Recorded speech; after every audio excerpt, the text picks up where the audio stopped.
welcome back to another episode of the ADH Dads. I'm your host, CJ. I'm JJ. Glad we're talking today, bud, because I am in need of a restart on my mentality over here, because it's been hard in my household. But I think that's just the story I'm telling myself, and I've gotten so used to telling myself that that's the story that it now has become subconscious standard mode of operation.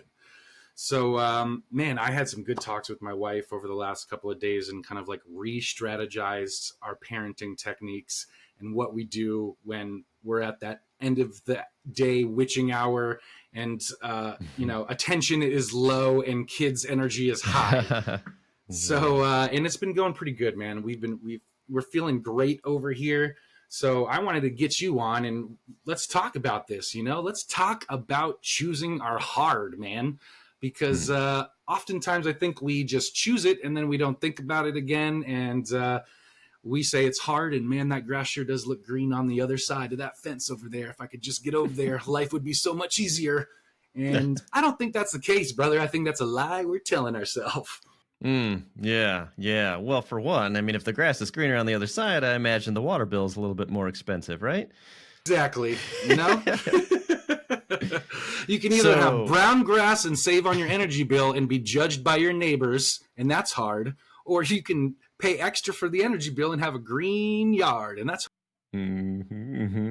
Yeah, well, I guess my first question is, you had said you're in need of a restart. So I guess my question is what does a restart look like? Well, we've been releasing these videos on the 28-day no yell challenge, and that's been a good reminder for me. I kind of like made that document to like condense all of these things that I've been kind of like gathering over the last 4 years. And I think that's good, like a good little sample tester for people to kind of try different methods and see like what works best for them. So during that process, we experimented a little and really had some in-depth conversations about the results of those techniques. Because often it's like we did it, move on to the next thing and we don't think about it. And I think like parenting, life, leadership, adulting takes constant attention and reevaluating. And I think that our household has fallen on the wayside on that. It was like, well, this has worked for so long. Let's just keep doing it. And then all of a sudden we ended up in Timbuktu and we're like, where's our car? How did we get here? And how do we get back to safety, back to home, back to comfort? So, we kind of made a vow of, we're just going to talk at our calm voices and give the one alternative. And then we're going to say, directions have been given.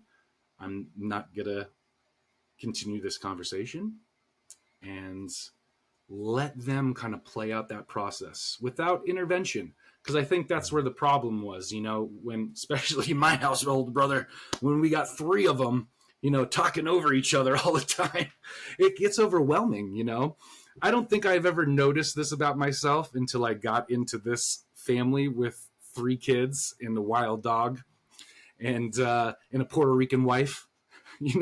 That sound can be a really like overwhelming trigger, like when it's all just like a cacophony of just noise coming at you.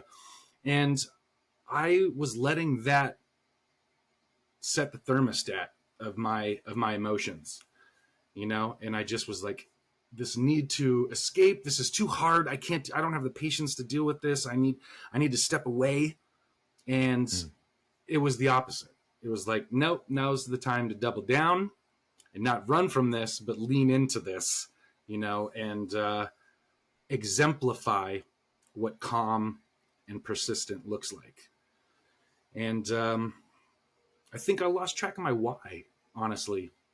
And I think because God, all the overwhelm of things going on, and these are just excuses, they're excuses until you can reevaluate and implement new, I think, and I think we got there. So we're trying. Mm, okay. So a restart is really taking every experience you've had up to this point and applying maybe some new deviations from the norm. No, I think the restart was more in the reevaluating the why Mm-hmm. and like Okay. getting connected with that again. Because I think it's easy to say you want to attain a goal Mm-hmm. and without a plan of action and without that why to ground you, to remind you, to think back on of why you're doing it and what the end result could be, Uh-huh. we just get lost. We get in that The noise. cruise control, Yeah. So I And it's think for me it was like, man, I haven't thought about that why in a while. I've been just like mm, so like wife needs this needs to be done, homeschooling the young one, kids need to be picked up, new job training. It was just like all of these things that were pulling my attention in all these different ways that the why kept getting pushed further back in the line. And then it was mhm, like all of a sudden weeks had gone by and I realized I was a little emotionally dysregulated with my tone and how I was parenting. And it was really like, well, I really haven't had that conversation with myself. mm, So, wife and I stayed up late and really got intimate with our conversations and reevaluated why we don't want to yell and, the generational trauma that we're trying to correct or make better. Um, and that was just a conversation that we haven't had in a while. mm. And so, yeah. And, the hard is just as hard in both scenarios, right? Like, it was hard because there was all this noise and I was feeling overwhelmed, but it's also hard to be present and calm and give full attention in those blow up meltdown moments. But Mhm. one of those hards, there's a beautiful why at the end of that, right? And the other one of those hards was like unintentional, unthoughtful, and aloof. Mm. Well, let me ask you a question before we dive into kind of further down the road in this, because I think this is valuable for a listener to understand and maybe about your situation and how they could apply it. So it usually, I mean, it can be recognized by everybody, who's directly involved in the situation, but you started with the conversation within and you identify that there's something that needs to be reevaluated. And there's multiple invested parties, you got your wife, you've got your kids. How does one bring that conversation up to talk about reevaluation and your why in order to identify areas that maybe the two of you both haven't vocalized yet, but have been feeling? Like, how do you introduce that? Because, like, from a person, myself, who's been through divorce, I would say that conversation, depending on the subject matter, could have been very scary and could have Mm. resulted in us being more comfortable in the fear than the fear in not saying something than the fear of taking action and putting our voice out there. Mm. Well, we just heard this saying earlier today, JJ, that, change happens one of two ways, either intentionally or unintentionally. And, you know, those who have been listening to the show for a while now know that our household, my wife has been dealing with a lupus diagnosis for the last year here. So that's been a struggle and a huge change in our routine, in our schedule, and the way that the load has been shared, you know? And if you know anything about lupus, it's like a lethargic disease. Like, it just wipes you out. You feel like you have the flu. You're achy, hot and cold. Hot or cold can trigger those symptoms. And so we can go have a great family day at Disney, but the next 3 days, my wife is she just can't move. And it's been as she's been transitioning in her work life too, it's been a stressful time, and stress can really cause these flare ups. And um, I've noticed that she's just been having some more off days than good ones, where she's feeling good with her health. And a lot of that responsibility has kind of been shifted to me now to, handle all the stuff. And my wife um, got caught up in that cruise control, of God, I'm just not feeling good. This is hard. I don't, this is my life now. And that was a big identity crisis, I think, for her to realize her limitations at this stage of life, and where we are at in our relationship versus where we started, and the load sharing that we were doing with the responsibilities, and how that shifted. And we haven't really vocalized that. It's just kind of happened naturally as the months have progressed. And I listen, brother, I would stand by this woman and wipe her butt and pick her boogers if I needed to for the rest of her lives. This isn't something that I'm complaining about, or trying to be negative about. But there is a human experience of that, where intimacy seemed to kind of get a little more distant in our relationship, with our conversations and the laughing, haha fun times that we were having, because it was like narrowed down, get you better, get you back to health. And I was kind of feeling it internally, like, oh man, we haven't been this close over the last couple of months. And I know that it's not like due to arguments or differences between us and our core values or what we want in this marriage. It was just because of this health thing, and I never wanted to bring it up to her, because I didn't want to add extra pressure on her plate. I didn't want to guilt her, make her feel bad that she's feeling bad, and that the responsibilities kind of shifted. So we just kind of let it play out, and she kind of got to a point where she had some realizations, and came to me, and we had some really great talks where she was very affirming to me and the type of partner that I've been through this process, and how I have stepped up to the responsibility. And it was very affirming for me to hear that she is noticing that, um, and that was a really great connection piece for us to talk about, like why we want to do this, and why it's important to us that we have these talks, and that we are able to talk about it in a non-judgmental, or in a way that you don't take offense to it, And I think through that conversation, we realized that we had gotten away from these conversations and gotten into this subconscious mode of operation, to where we weren't thinking about it, and tones just kind of started getting louder and more intense. And we really got together and said, geez, we're doing the same things that our parents did, and we're trying to build something better, and closer and more connected.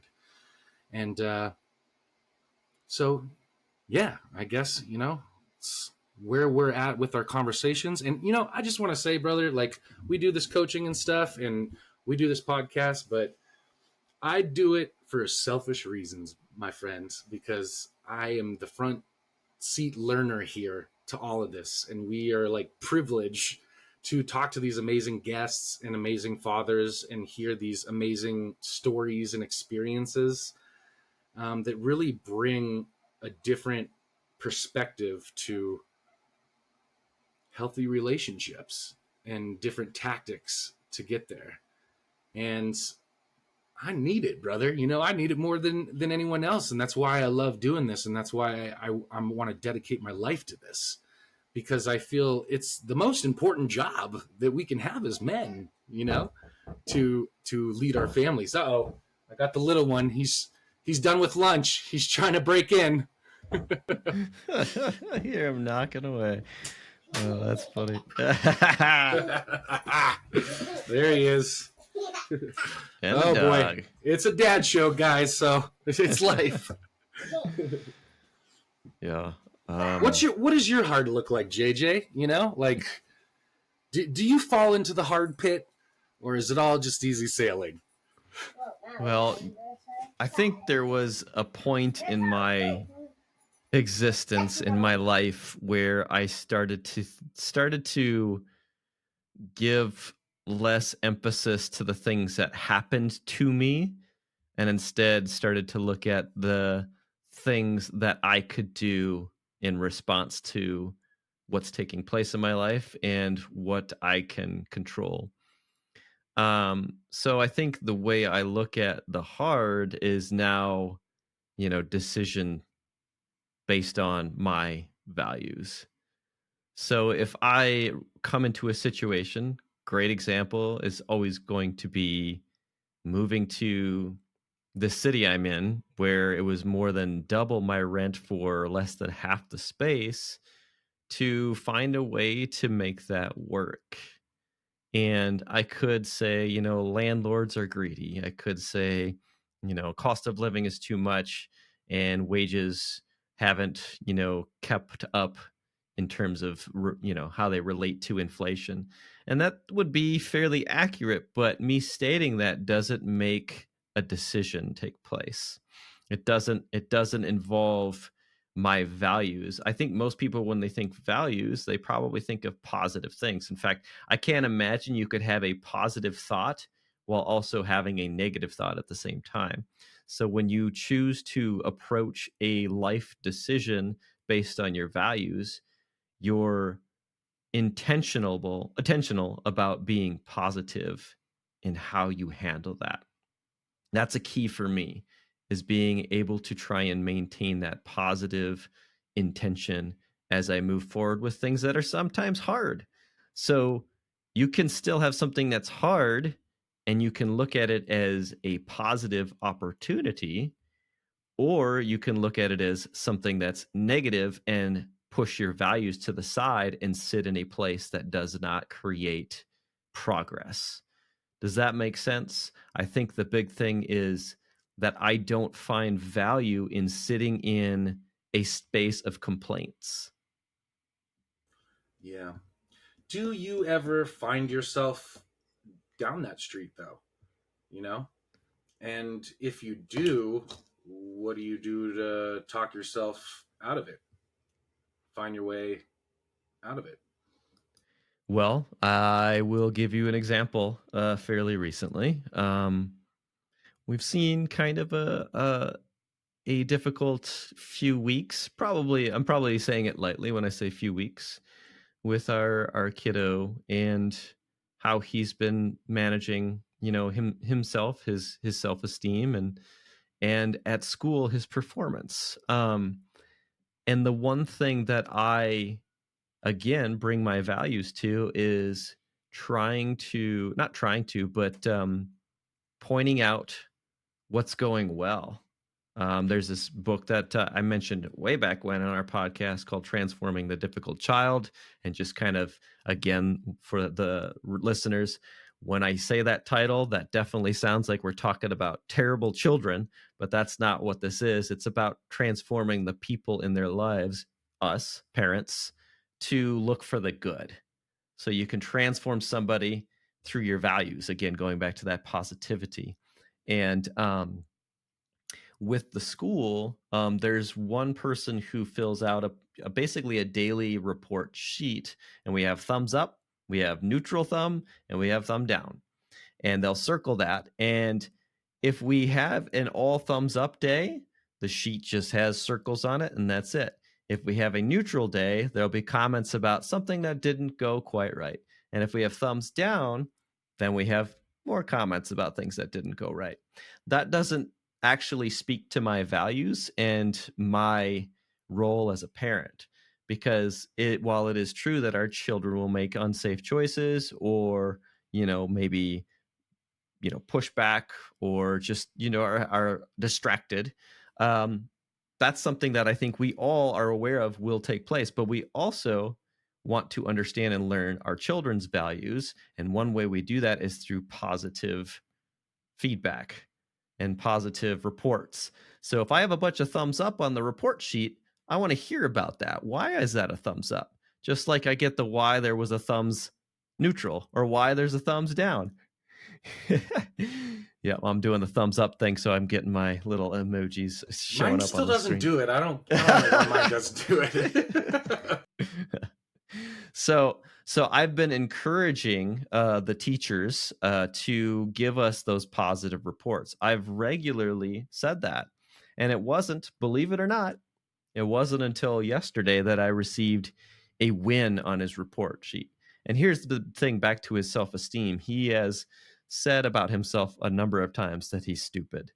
And this most recent situation, his mom had said that to me and the teachers that he called himself stupid because that's what one of his friends or some friends at school had been saying about him to him, and that was brutal. That always hurts, you know. I was bullied as a kid, and it really destroyed my self esteem as well. I don't want to see my kiddo in that space.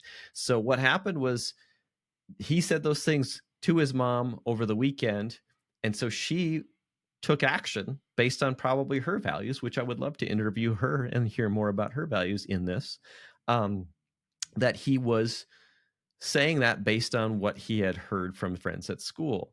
And so her action was, I'm going to call it out and I'm going to just bring it to their attention. If there's something that can be done, great. And then, therefore, we got a response pretty quickly that said, that's not an acceptable thing that we allow at school, which is good. Obviously, I'm glad that they don't just say, "Yeah, go ahead, call each other idiots." But they said we're going to have a conversation with the class today about that. Which I don't know what that looked like exactly. I'm pretty sure it wasn't like, "Hey, everybody, Cohen said this." I'm sure there was more, an inclusive environment of conversation for everybody to be aware that we talk positive speak and we inform teachers when being informed is necessary.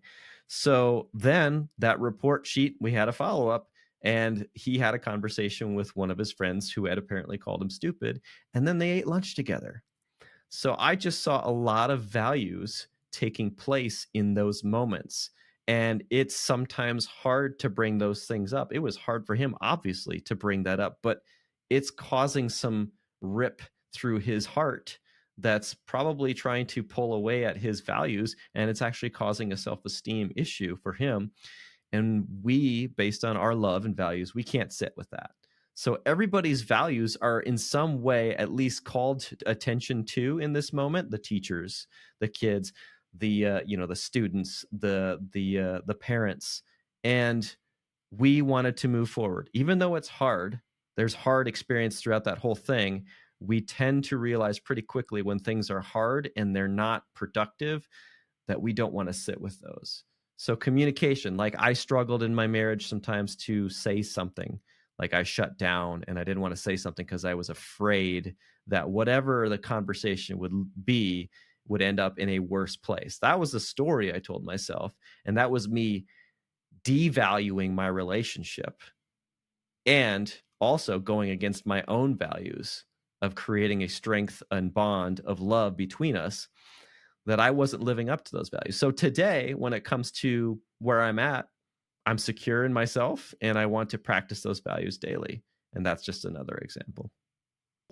What is it about us humans that we always want to correct the bad and we don't really celebrate the good with as much oomph as we try to correct, right? I mean, like, misery really does love company, especially in a parent role. It's we the default is to correct the bad behavior and not celebrate every good one. Everything your kid does wrong, we as parents are right there to go, no, you can't do that. No, don't do that. Don't touch that. Don't play with that. Didn't I tell you this? But when they actually do it on their own accord, it's just expected behavior. And we just let it go by. And I think you just hit the nail on the head for me on what that conversation that I had just told earlier, what it really kind of Molly wants to get in on this. Molly says, "My values are milk bones, milk bones." But I think with all this negativity that we were concentrating on that was going on in the house with the dysregulation, that verbal affirmation and that celebration of the positive in just that brief moment was like, oh, like just a weight lifted off, you know? And that's been my challenge since I've had that conversation is how can I flip that 80-20 ratio for 80% bad and correcting to, and 20% good job to, be 80% good job. You're doing so good. Oh, I saw that. You keep doing that. You're doing so good. And just kind of letting unless it's physical safety or, someone's in danger. But, I've just been learning to just let go of the stuff, like, damn it, JJ, these are just kids, It took me 30 years to get it hammered into my head, they still got a while to go. So I'm just learning to have more patience and grace with the process and have more fun in the celebrating of each other. And it's like, duh, why can't we do this all the time, every day? And I think we can if we're intentional about it and have these conversations daily and do these exercises daily. Write in a gratitude journal, do prayers or meditations, or set yourself up for what you want to do. At least just write down one thing in the morning of like how you're going to bring love and positivity to the household. It takes that because sometimes we are trained to just like, oh, life is awful, poor me. Isn't it hard? Can't everybody see how hard it is? Let's celebrate that I'm doing this hard thing and it's killing me, rather than, God, you're really doing good at that. How do you do that? Gosh, where can we all get some more of that? Let's celebrate that and dive into that. But instead it's, God, can you believe Jim? And he's always does that. And yeah, like I said, that's kind of where I'm at on it. And we'll see how long the longevity is on this, JJ. I might need you to call me up and be like, you still you doing those meditations? It's cold up here.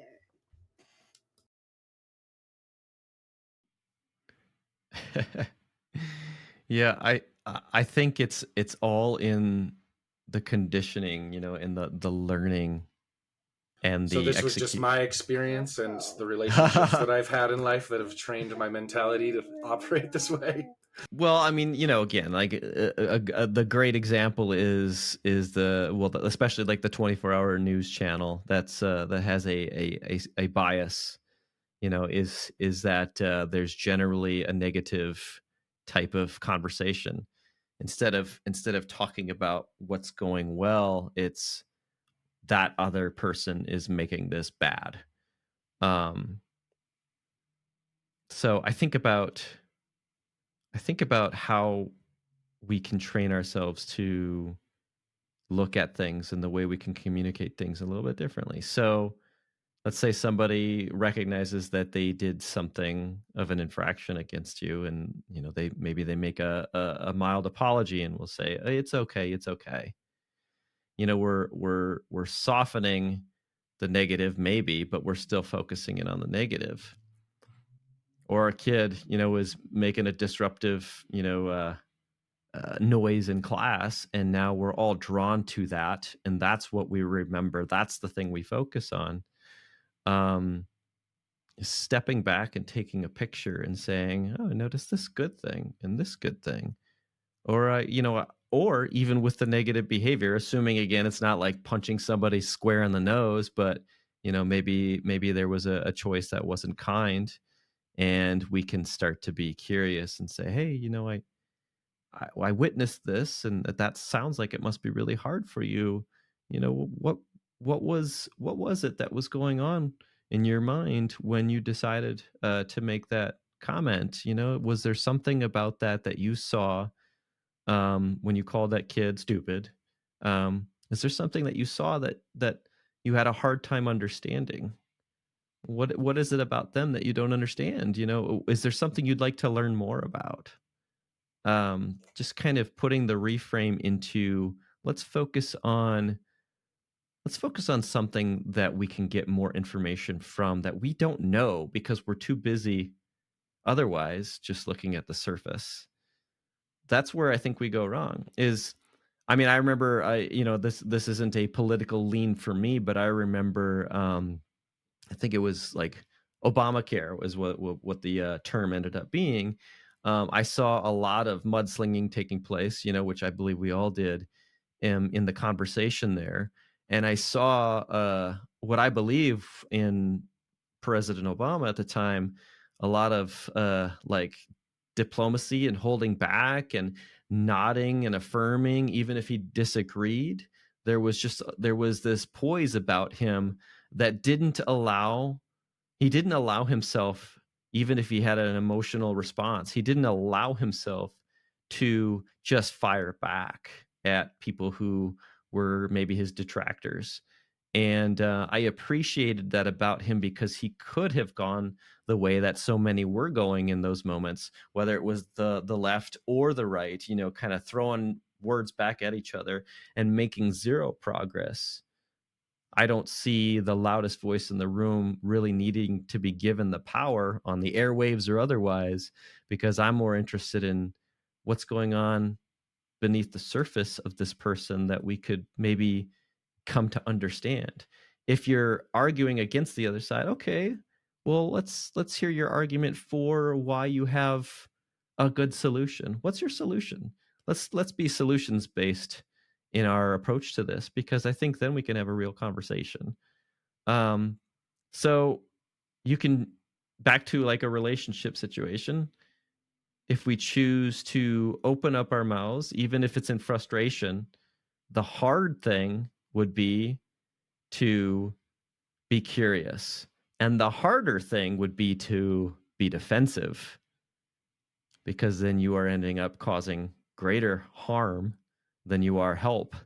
And when a frustration is usually voiced in a relationship that's maybe experiencing a little bit of tumultuous moments, I imagine the person who decides to be curious and decides to ask questions and really hear out the other person, they will find that the other person will slowly or maybe quickly get on board with this new approach.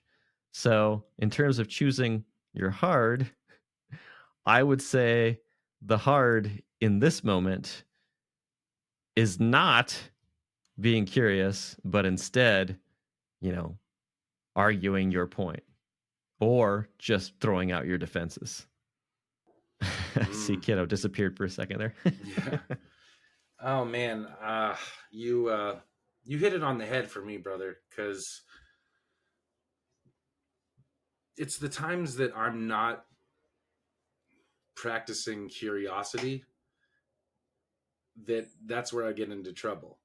You know, I get into this self-defense mindset of they should know better. They're doing this intentionally. How many times have we gone over this? And the times that I've really paused and said, what's going on? Like, how do you view this? What are you not understanding? Or how does that make you feel? Or what are you understanding from this? Are the times that I'm really surprised. Like, oh, she wasn't trying to be rude or, intentionally harm me, or she was misunderstanding of the situation or the phrasing or the vocabulary or the concepts in of themselves. And what missed opportunities, man, every time. Like every time that I go, because I said so, or Hmm. because we talked about this before, better, instead of like, well, what's going on? What are you feeling? What are you thinking? What Hmm. did you hear me say? And why? What is it about it that you're not motivated for, or what would motivate you? And when I take the time to ask those questions, I'm like really blown away by how mature and articulate our kiddos can be, and I just feel like what just missed opportunities we have as dads every time that those come to us, Mm. instead of helping our kid to understand the world and themselves and communication and interpersonal relationships, Yeah. we're instead just saying, I know more and you should just do it because I know more, you know? You know, I think that's an ego thing, but I also believe um that it's a, like you said, missed opportunity. It's an indication that I have not been paying good enough attention to you. Yeah, Um exactly. And I think when that those are the way that our kids tell us that, Yeah. because I don't know about your household, brother, but that's when we get to those high points, is when we just like aren't paying attention to the kids, Mm. like just go off and play in your room and don't come down and bug us and give us a night or a minute, which is needed every now and then, right? Like wife and I love one-on-one connection, um, but getting the kids to understand that, unless we take the time to really express the importance and why it's important to us and why we think that it'll benefit them, it's just failed. It's just, you're not giving me attention, and why, you Mm. know? Yeah. And the timing of that, like especially in a romantic relationship with your partner, is very important, because you can say, you seem upset, and that could be a triggering moment. Or you could say, I noticed this about your legs, or your hands, you're fidgeting and stuff. Based on what I understand, you're uncomfortable right now, and I would like to, be there for you if I can in any way to help you out. Um, when we were going through the process of the IEP evaluation, and we reached the the end of that, and we met with the principal and the teachers, I had a conversation with my co-parent, leading up to that this is a sensitive thing for me because of family. I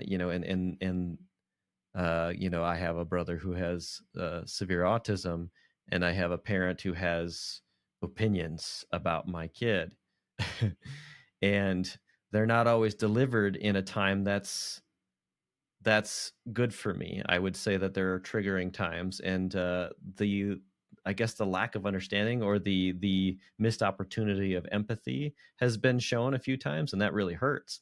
And in that moment, when we were with the teachers and the principal, my co-parent turned to me, and she's, in front of everybody, she said, "How are you doing right now?" And I really appreciated that complete understanding, or very close to complete understanding, of me from her, because she got me. She knew that this was hard, and she didn't be like, "Hey, what's wrong with you?" Or "Hey, I'm going to call you out because you seem uncomfortable, and everybody's got to pay attention to that and make me feel embarrassed." No, she was like, "All right, I got to advocate for this person as well as my kid in this moment, because we're trying to get through this in a positive way."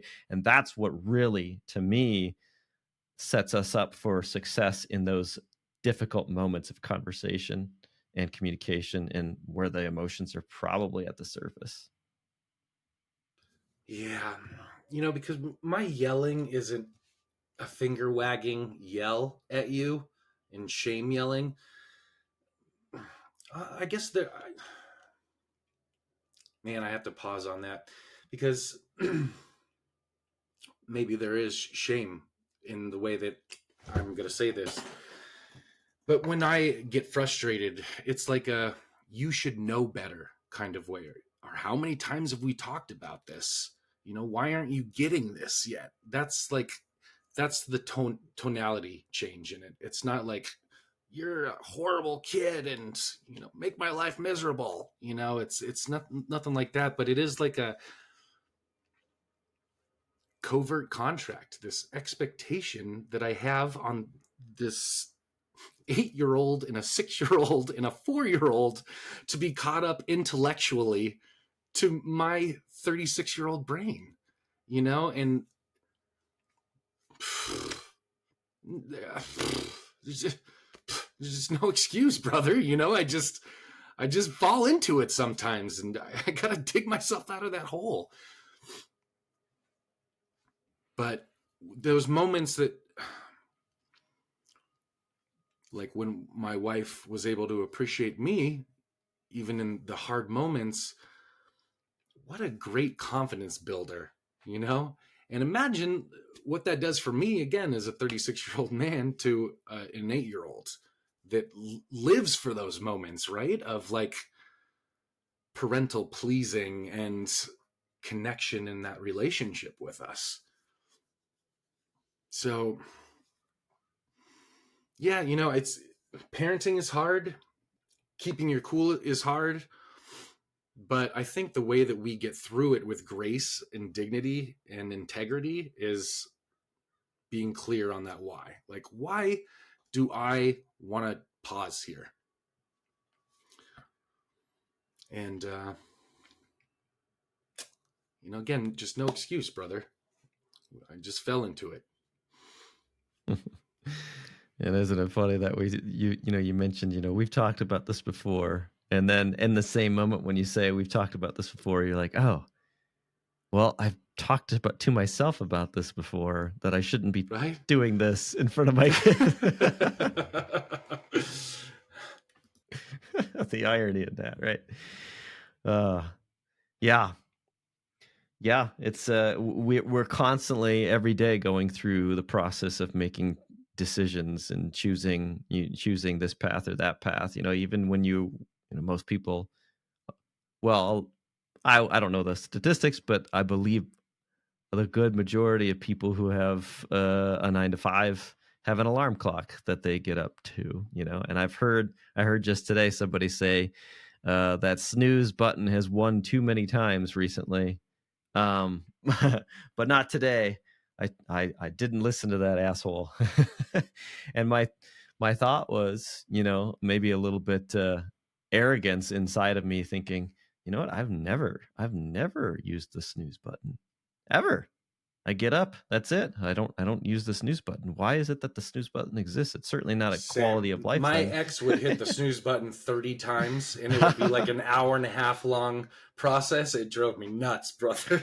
And I don't understand people that do that. Yeah, and you realize through that whole process, like, you didn't get any better sleep throughout that rest of that hour and a half, because that thing is like, nope, not letting you get into the good part of sleep, just keeping you at the surface here. But again, two different hards, right? Yeah. You either waste an hour of your morning hitting that snooze button, upsetting the spouse that's laying next to you, trying to get that extra hour of sleep or whatever, or you get up earlier and you do the stuff that you need to, and waking up early is hard, marriage is hard, divorce is hard, Yeah. And I think I will just circle back to the idea of divorce is hard, and usually we're not in our best frame of mind when we're going through the process. And that was me. That was where I struggled. And it was hard, and I created that difficulty. I was a co-creator of that hard space that we were in, and it didn't feel good. And at some point, back to the earlier point I made, is at some point I realized, do I create any benefit to myself or anybody else in this by sitting in that emotion of what took place? It doesn't look that way. All right, I better gather myself up. And now that I've gone through all this life experience, I better reevaluate these values that I probably have inside, but haven't put, enough power to by, writing them down or putting definition to myself through them. And that was a big thing. You could call that, choosing your hard. I don't know if I would always put it that way, but I think it's creating a greater sense of accomplishment through challenge that is coming because I'm getting to the point of understanding myself better. So I might not be able to answer the question in every single moment that's thrown at me saying, oh yeah, if this happens to me, I choose this. If this happens to me, I choose this. Like, you talked about the diagnosis earlier. That's one thing that I'd like to ask the question about, is when you do experience something that comes at you that maybe you wouldn't choose on you, but now you have to make a choice or work with it. What does that look like? How do you take that and move forward? Because I'll be honest, like my values have set me up in a place where I'm very happy with myself. That doesn't mean that I'm just all of a sudden ruling the world. My bank account got fat, and I'm in perfect health. There's a lot of things that I don't have full control over, but I do have control over myself and how I respond when something is hard like that, whether it's the loss of a loved one or a diagnosis of something that's going to change the trajectory of your life. What do you do? I did have arthritis, but honestly, I do have arthritis. I didn't get rid of it. And it kind of sucked. I was like, yeah, I'm in the best shape of my life, but this still hurts. What's going on? Oh, let's order some x-rays, check it out. Oh, you have arthritis. Huh. Well, I don't really want to just let this body go. What do I got to do? Well, I mean, what's my diet look like? What does my exercise look like?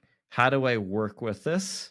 Because it's not going away. It's not like, okay, well, if you start taking this pill every day, arthritis doesn't exist anymore. Good for you.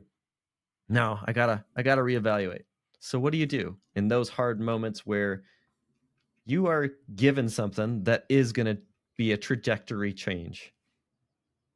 Well, that's why I think it's really important that we really have that why solidified, you know?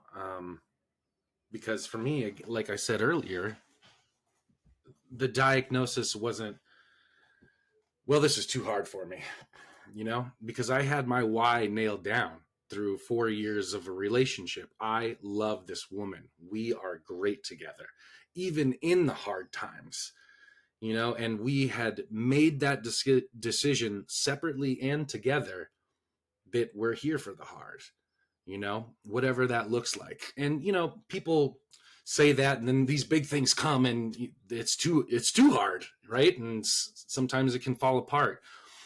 But for me, I was ready to accept, like, I believed that we had something special, and our why was so strong that however hard it may be, we could make it through the other side better for it, because those were the people that we had decided that we wanted to be, individually and as a couple, as a family. We talked about those core values. We talked about, what future together looked like, and what day-to-day routines, and what to do in heightened emotions and in times of good. And we have those conversations constantly, and every time that we do is a reaffirming of that why. And I see a lot of people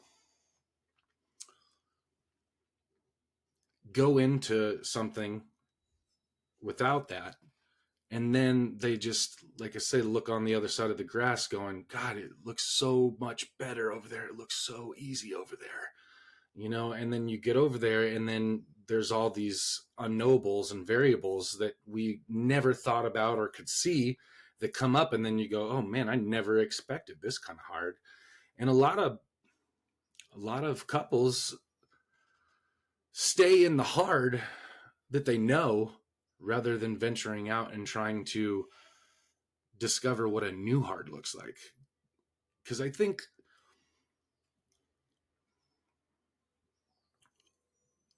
a hard that we're familiar with is more comfortable than one that we know nothing about, right? That change can be scary, and new hards can be really intimidating. So much rather just stick with the old hard, because now if I give up the old hard and I go for the new hard and it's too hard, well, third option is probably going to be way harder, you know? Mm. And how do we get away from that? How do we constantly ask, are we willing to do this hard? Why am I willing to do this hard? Yeah. I think it's a very rare occurrence where somebody can run away from the hard and That's it. Clean their hands of it. Don't have to think about it ever again. Brother, I tried to run from the hard most of my life, and yeah. it ended up making things way harder for me. And the moment that I was like, hell, fuck it, let's take on the hard, is when it was still hard, but walking through it, I felt, oh yeah, I'm hard. I can do this. And I did something new and different that I wasn't familiar with. It was hard. And look at all this new stuff that I learned. Because I was doing this other hard or trying to run from that hard for years, and I wasn't learning anything new. I was just doing the same thing over and over and over again. And every time I made those same mistakes, a hard would stack on top of another hard, and it just became harder. But once I was like, let's take care of the hard because this is what I think it will benefit me, or what I will learn from it, or how I will grow from it, is when I was like, man, hard ain't so hard. You know, like hard is hard, but you get something really great out of it. You know, there's nobody better at being you than you. And then when it comes to something that's hard, you can turn from it or you can learn from it. But if you turn from it, chances are your mind is still turning back to it at some point.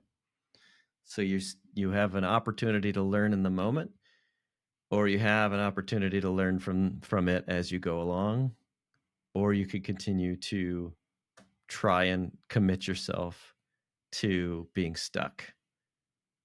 But when you try and go, you know, that grass greener thing, when you try and go to another place because you believe this is the thing that will fix me, you are asking something external to happen to you to make your life better.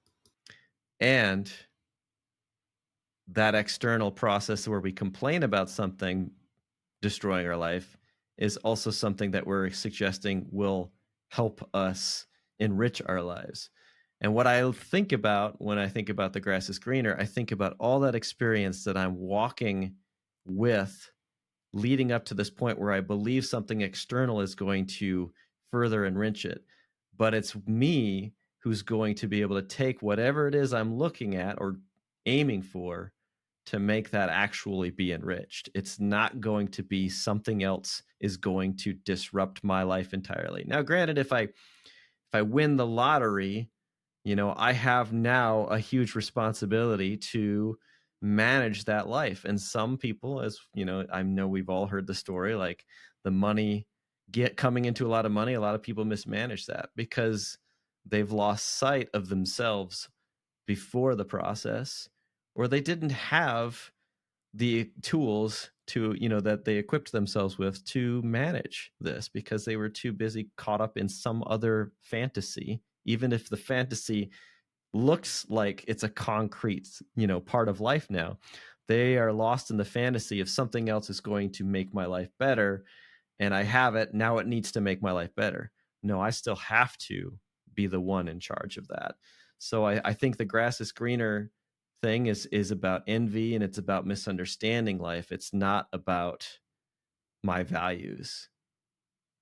Yeah, we do as humans always search for that external thing that will make hard less hard, right?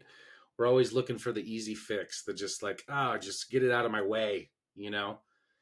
And the more that I really try to find myself walking through it does become, I don't know if it becomes easier, but it becomes, it becomes at least easier to accept and navigate, rather than being so overwhelmed and unknowing of what to do. Like the more that I open myself up to hard is where I've seen the most potential and growth. And every day there's something hard. Every day, you know, just literally from birth on, you know, we are dealing with things for survival.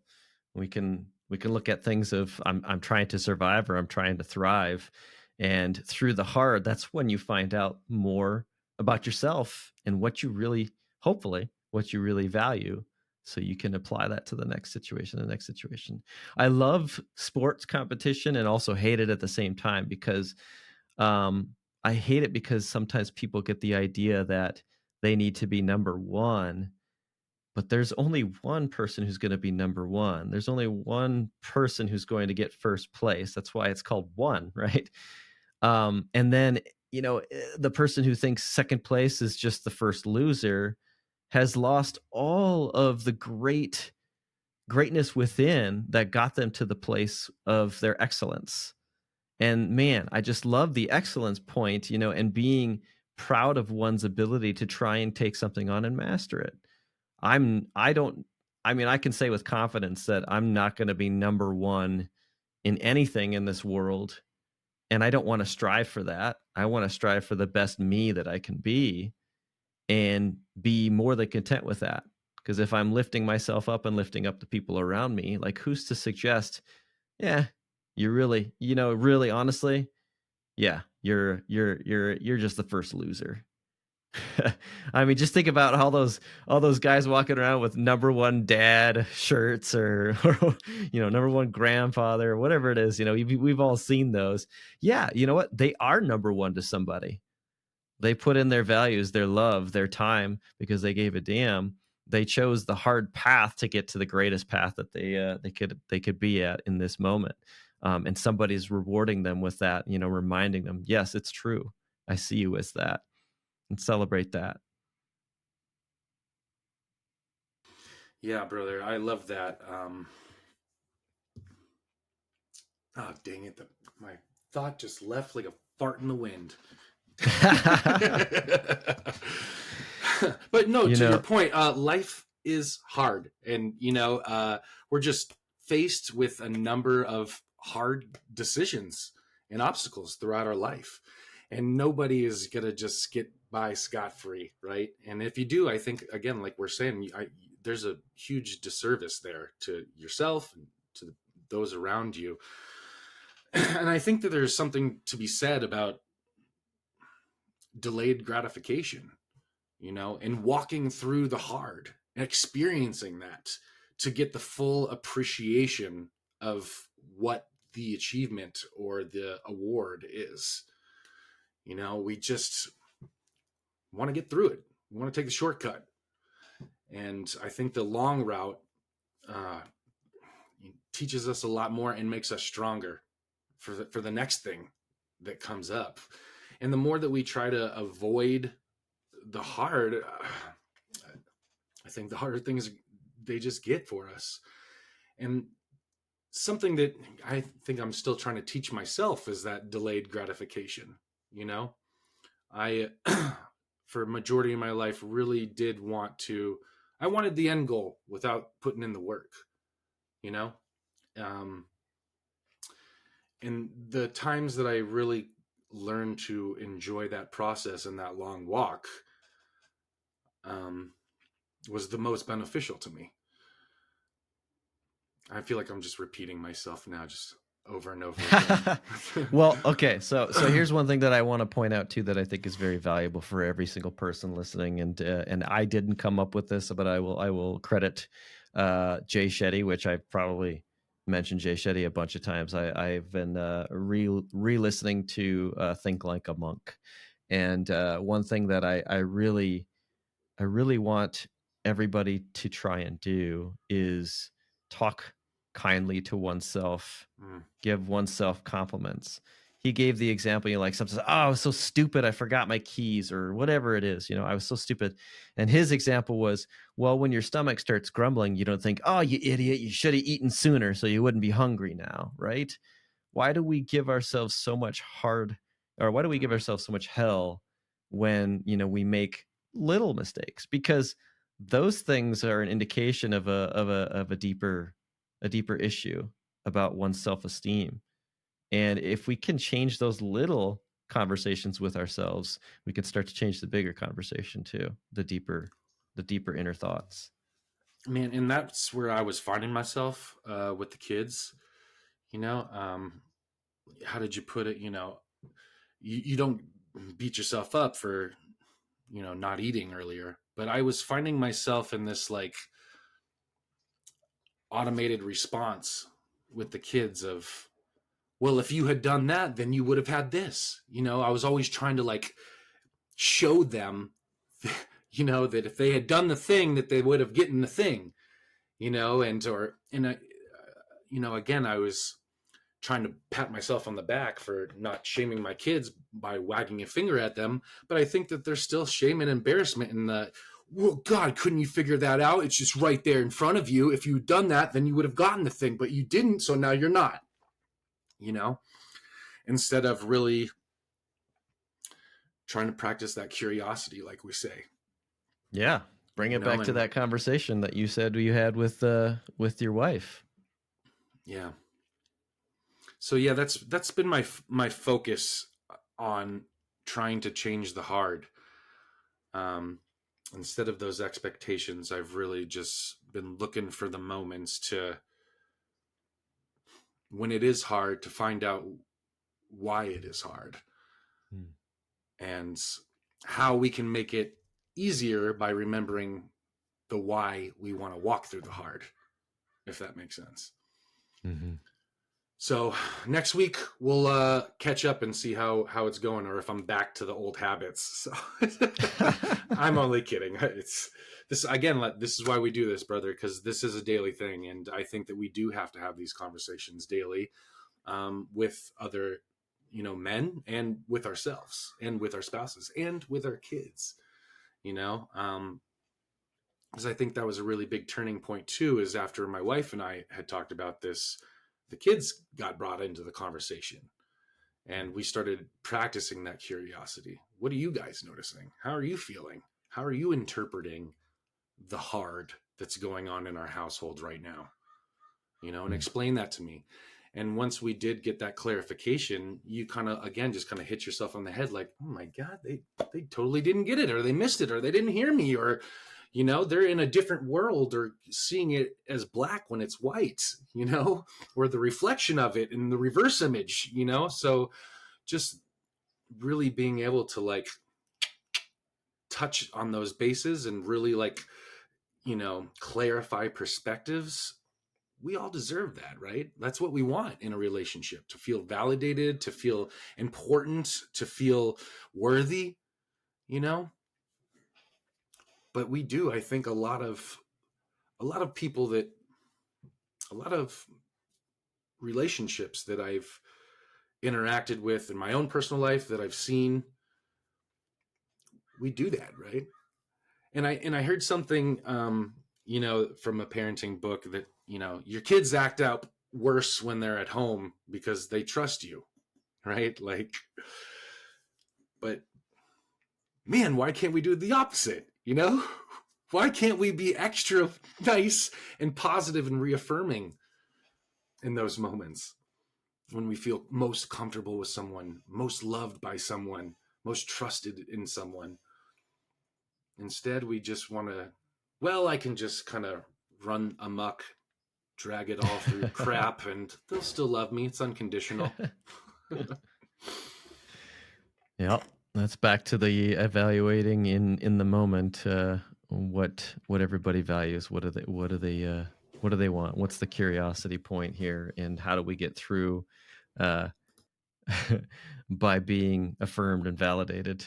We don't usually have all those thoughts all at once, and we don't step back. We don't do the breath work when we are feeling the threat, and that's where we get ourselves in trouble.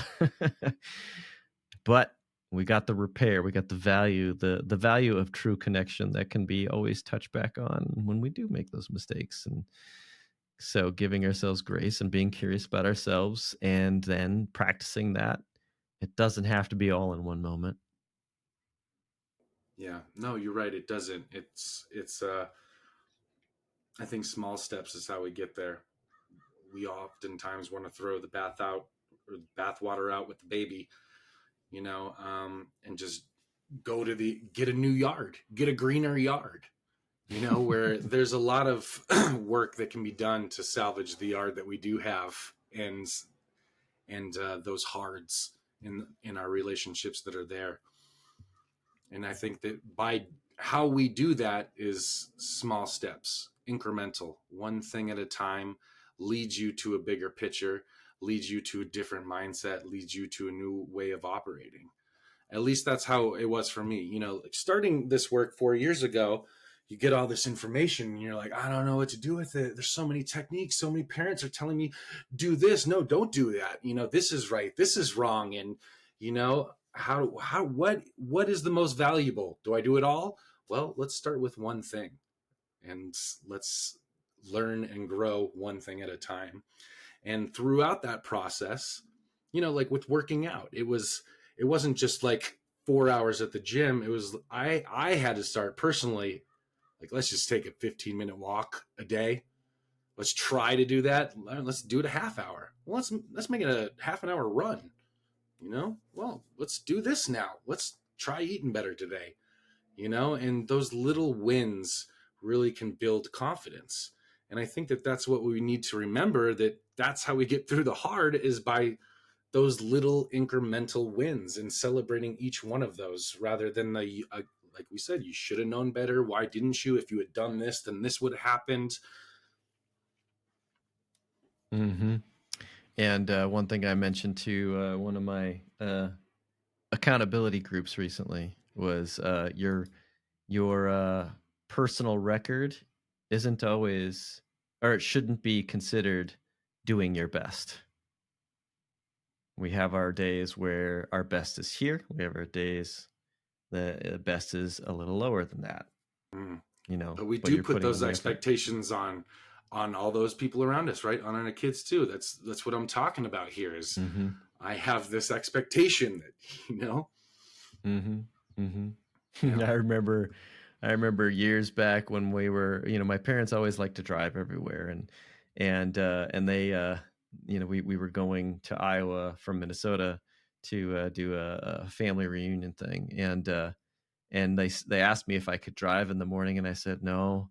I just didn't get really good sleep. I'm really tired, and they were upset at me, and I was like, this my personal best today would be an accident, so I'm just letting you know this isn't a good thing for me to do this. And being aware of that and giving yourself grace and understanding in the process is very important, even in those basic moments where there might be an expectation placed on you. Don't suggest that being true to somebody else's level of expectation is what's best for you or them. For sure, brother. Well said. Well, our next episode is going to be called Hard is Easy. And we're just going to talk about the foo-foo aspects of life and how it's all just butterflies and cupcakes. But no, brothers, I appreciate your words, and you've given me some good insight and stuff too to bring to the next conversation that my wife and I have too, about expectations and like you were just saying there, your best and how it changes every day. Because man, I don't know how it happened, but I was expecting my kids to give me their best every day and be little robots about it, and it was a hard slap in the face when I realized, what am I doing? Yeah. But glad we can do this work. Glad we can have these talks and learn and grow, brother. So thank you. Yeah, let's do another one. Of course. All right. One more. You got it. All right, guys. Well, stay tuned for that one more. There'll be lots more. We've got some pretty good guests coming up over the next couple of months here too. So I'm excited about that. So stay tuned, guys.